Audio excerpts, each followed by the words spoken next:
ho fitahina ny firenena rehetra ny taranakao. Dia ao anatin'ny tia telo volana farany ity zany dia ao anatin'ny volana Novambra dia ozy hoe sambatra ianao fa ho fitahina ny firenena. Hitantsika ry zany atao amin'ny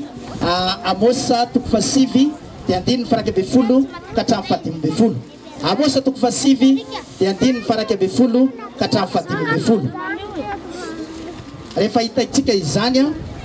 dia irahantsika mamaky ny teny amin'ny anaran'i Jesosy manao hoe amin'izany andro izany dia atsangako indray ny trano bongon'i Davida izay efa nianjera ary ho tapenako nefa banga ao ary amboariko izay efa rava aminy ka ataoko tahaka ny taloha izy mba hananany izay sisa amin'ny Edoma sy amin'ny jentilesa rehetra izay antsona amin'ny anarako o Jehova izay manao izany. Indro avy ny andro Jehova izay atratrara ny mpiasa tany ny mpitindra ary ny mpanososy voaloboka hatratra ny mpamafy ny tendrohitra hipoipoitra ranom-boaloboka ary ny havoana rehetra hiempo ary ampodiko ny Israely amin'ny fahababona dia anangana ny tanàna efa rava izy ka oninao ary hanao tany-boaloboka izy ka hisotro ny divay avy aminy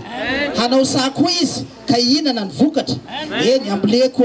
ao amin'ny taniny izy ka tsy angotana amin'ny taniny izay nomeko azy intsony izy hoy Jehova Andriamanitra ao. Dia mbola hotoizantsika izany vaky-teny izany araka ny filazantsara ny Marka toko faefatra dia ny andininy fa 5:30 ka hatramin'ny faraka be efapolo izany. Filazantsara araka ny Marka toko faefatra andininy fa 5:30 ka hatramin'ny faraka be efapolo izany. Izao ny vaky ny teny amin'ny anaran'i Jesosy ny soramandry ny nampitsara ny Jesosy ny tafio-drivotra andininy fa 5:30 ary andro izany ihany rehefa hariva ny andro dia hoy izy taminy andeha isika hitany eny Epita ary rehefa nampodin'ny mpianany vahoaka dia nentina tamin'ny sambokely io tamin'izao ihany Jesosy ary nisy sambokely sasany koa niaraka taminy ary nisy tafio-drivotra mahery ary nianjerazerany alin-drano ny sambokely ka nila ho feno-drano ary Jesosy natory teo amodin'ny sambokely tambon'ny ondana ary namoa azy izy ireo ka nanao tamin'hoe mpampianatra tsy mampaninona anao va zao afatesana izao ary ny fo izy ka niteny mafy ny rivotra sady nilaza tamin'ny ranomasina hoe mangina mitsara ary dia nitrahatra ny rivotra ka tonga tsara ny andro ary hoy izy taminy nahoana ny sary tahotra ianareo tsy mbola manam-pinoana va ianareo ary natahotra indrindra izy ireo ka niresaka hoe iza moa ity fa ny rivotra sy ny ranomasina aza manaiky azy. Ho faranantsika izany vaky-teny izany aty amin'ny Tesalonianina voalohany toko fa-5 dia andininy voalohany ka hatramin'ny faraka be folo. Tesalonianina voalohany toko fa-5 andininy voalohany ka hatramin'ny faraka be folo ny misy ny soramandry dia amin'ny andininy fa-telo be folo mivaky toy izao amin'ny anaran'i Jesosy manao hoe ny hiavin'i Kristy sy ny toetry ny kristianina izay modimandry andininy voalohany amin'ny toko fa-5 fa ny amin'ny andro sy ny fotoana ry rahalahy dia tsy misy tokony ho soratako aminareo satria ianareo mahalala maromarina fa ho avy toy ny mpangalatra amin'ny alina ny andron'ny tompo raha misy olona manao hoe